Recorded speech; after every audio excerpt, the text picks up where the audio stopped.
Assalamu alaikum students. So today we are going to discuss Pauli spin paramagnetism. That is, we want to know what is the magnetic behavior of a system of free electrons, as in the case of metals.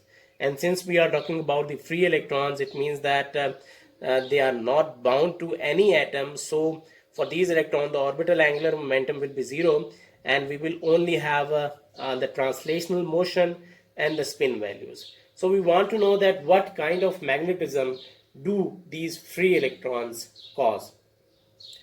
So before finding out a mathematical expression of magnetization because of the free electrons, we should have understanding about two concepts. And since the first one is the Fermi-Dirac distribution function. We know that the electrons are fermions, and fermions follow a certain statistics which is known as the Fermi-Dirac statistics. And in Fermi-Dirac statistics, we know that the Fermi-Dirac distribution function is denoted by f of E and is equals to 1 over 1 plus exponential E minus EF over kBT. This Fermi-Dirac distribution function basically gives the probability distribution of fermions.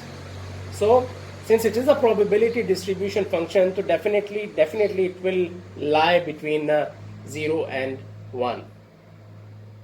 So now we can have two cases for this Fermi-Dirac distribution function. That is, we can approximate this Fermi-Dirac distribution function when E is greater than EF and when E is less than EF.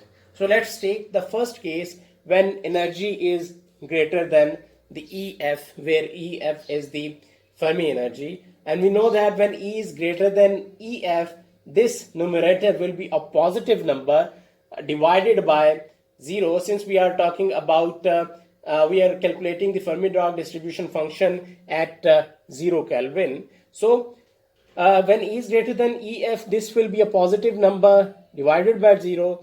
So it means that this will be equal to exponential infinity, and exponential infinity is equals to infinity. So 1 over infinity will give you 0. It means that Fermi-Dirac distribution function is 0, which means that the probability of finding the electron when E is greater than EF is 0. Whereas on the other way around, when this energy is less than EF, this number will be a negative number. So exponential of negative number is equals to 0. So in this case, Fermi-Dirac distribution function will give you 1. So it means that the Fermi-Dirac distribution function, that is the probability of finding the electron below this Fermi energy, will be equals to 1, and it will remain constant. So it means that in case of free electrons, all the energy levels are filled up to a certain level, which is known as the Fermi energy. So now let's discuss when we increase the temperature of a system. So when we increase the temperature of a system, we will see that some of the electrons from this valence band, that is, these are the bands which are filled, and it is known as the valence band, and this region will be a conduction band which is above this Fermi energy. So we know that when the temperature is greater than 0, some of the electrons will jump from the valence band to the conduction band. So it means that some holes will be generated in the valence band, and the electrons will exist in the conduction band, and the number of conduction band electrons will increase with increase in temperature of the system. It means that this step function will smear out with increase in temperature. So this is the case when this is the temperature case for the temperature when it is equals to T2, and this is the case when it is equals to T1, and in this case T2 is greater than T1. So definitely there will be more electrons in the conduction band when the temperature is equals to T2. So this is Fermi-Dirac distribution function. The other concept, the second point that I want to discuss is about the density of states, that is how many states are available between k and k plus dk per unit volume. If we recall our one-dimensional box problem, we know that the state is defined by a k value which is equals to kx I cap plus ky j cap plus kz k cap, and when we solved one-dimensional box problems using the boundary conditions, we obtained certain values for kx, ky and kz, and where kx is equals to n1 pi by lx and so on. So if we plot these k values in k space, so each state in each point in this k space will represent a state where the electrons can be occupied. So we are interested to find out that how many states are available in a certain range, and we know that in case of as we discussed that for the free electrons, all the states up to a certain level, up to a Fermi level, are fixed. So we remember the concept of Fermi sphere, that is all states up to a certain radius, that is the Fermi sphere, are filled. So we are interested to find out the number of states in a certain range between k and k plus dk, and this can easily be found if we know the volume of this shell plus the volume of each state which is present in this shell. So we can find out the number of states between k and k plus dk simply by dividing the volume occupied by this shell divided by the volume occupied by each state. So we know that the volume of this shell will be equals to the surface area times the thickness of the shell, that is the 4 pi k square into dk, whereas the volume occupied by each point can be calculated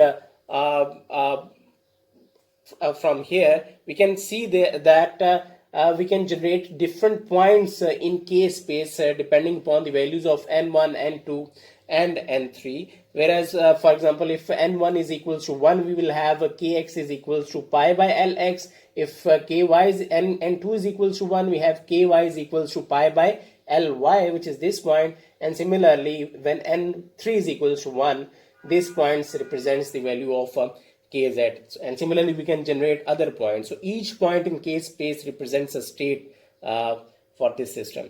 So we are interested to find out the volume of each point, and this can be found by generating a volume in this k space.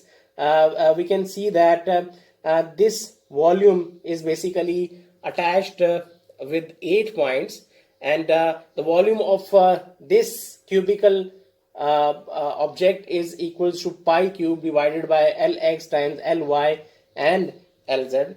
So once we have find out the volume of each point in k space, we can divide this with the volume of the shell. So the number of states between k and k plus dk will be equals to the volume of this shell, which is 4 pi square k squared 4 pi k square dk divided by the volume occupied by each point, which is pi cube divided by lx, ly, lz, which is equals to the volume of this cube as well. And there is a factor of 1 by 8 because we will consider only positive values because the negative values have already been taken into account in the boundary conditions of this problem when we solved this one-dimensional box problem.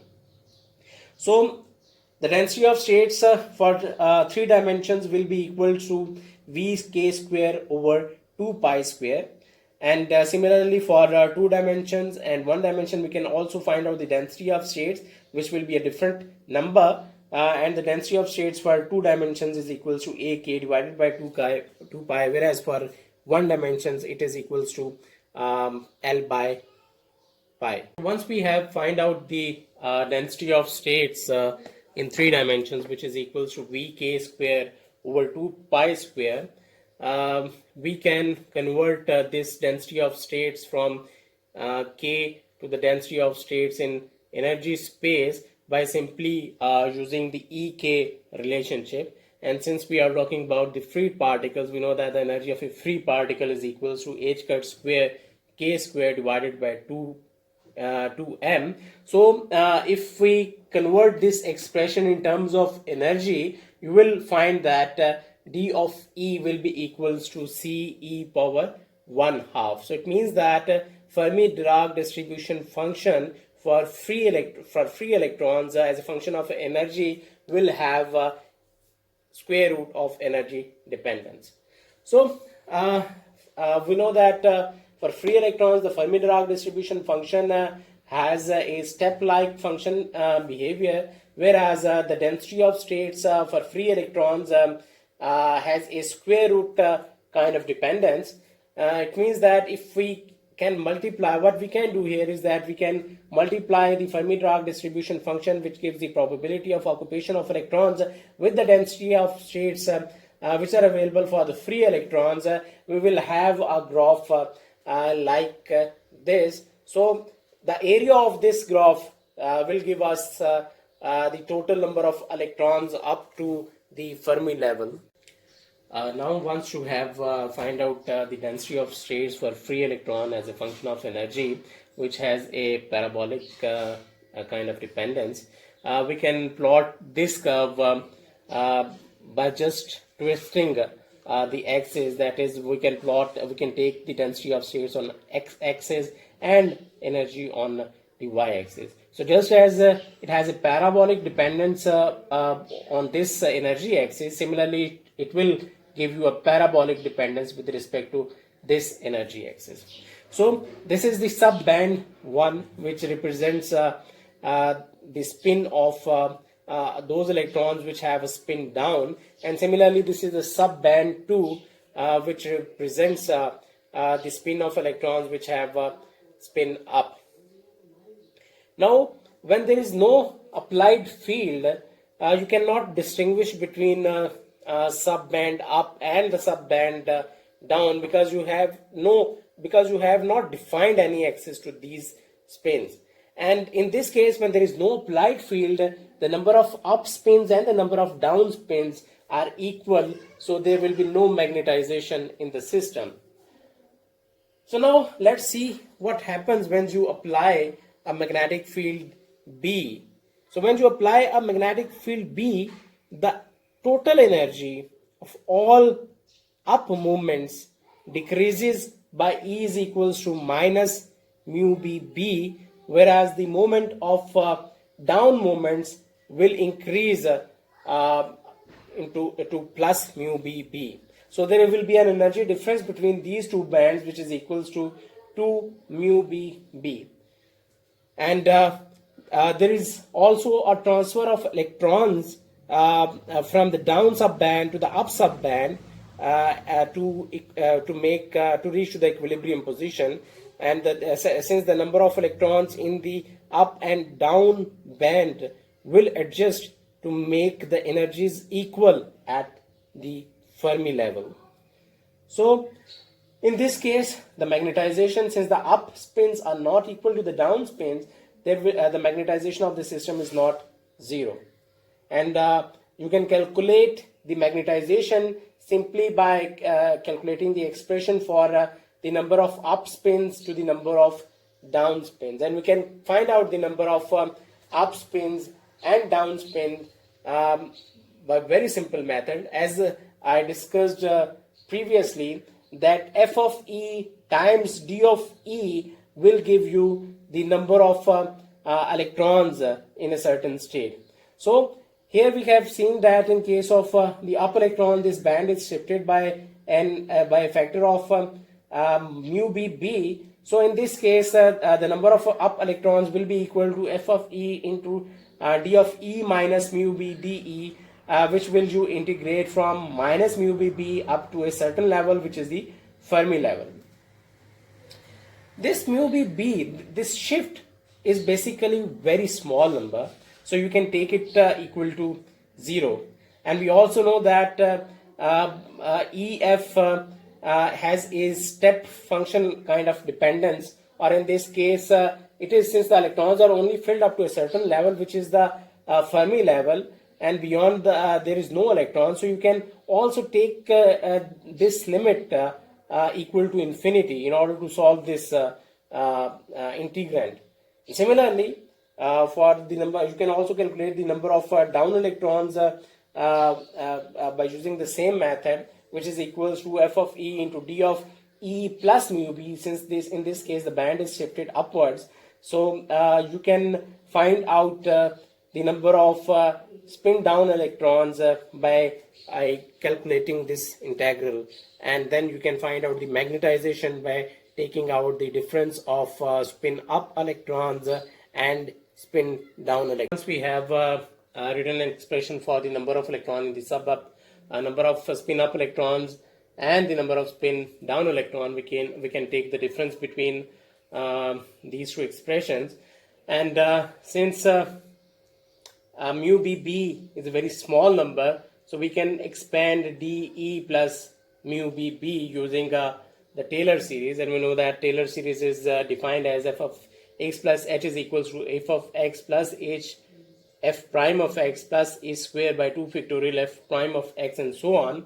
So using Taylor series, d of e plus mu bb will be equal to d of e minus mu bb times d by de times de. The higher order terms can be neglected because they will include the square of this term, cube of this term, and so on. And since this is small, so higher order terms can be neglected. So substituting the value of dE plus mu bb and dE minus mu bb in equation 1, we are left with 2 mu bb into integral of f of e d by de into de. So this integral can be easily solved by using integration by part. So let's f of e be the first function and d by de into de is your second function. And we know that for integration by parts, we have the first function, integration of second function, minus integral into integral of second function times the derivative of first function into d of e. So we can easily evaluate this expression because this term will give you 0, and the reason is that when you will consider the upper limit, we know that f of e is 0 at infinity, because f of e only exists up to a certain level, which is the Fermi energy EF. So above Fermi energy it is 0. So f of e is 0 when f of e is equals to infinity. And similarly, when we take the lower limit, in this case we know that the density of states is 0 when e is 0. So it means that this expression will be equal to 0. So now we have to evaluate this expression, and we know that f of e is a step function, and since it remains constant throughout up to a certain energy, that is the EF, so it means the derivative of this constant number will be 0, whereas this number at E is equal to EF, the derivative will be equal to a negative delta function given by minus delta is equal delta into E minus EF. That is, this delta function exists at E is equals to EF. Now putting the value of delta function here and using the property of delta function, because this function will only exist at E is equals to EF. So n up minus n down number will be equal to 2 mu bb times the density of states at the Fermi level.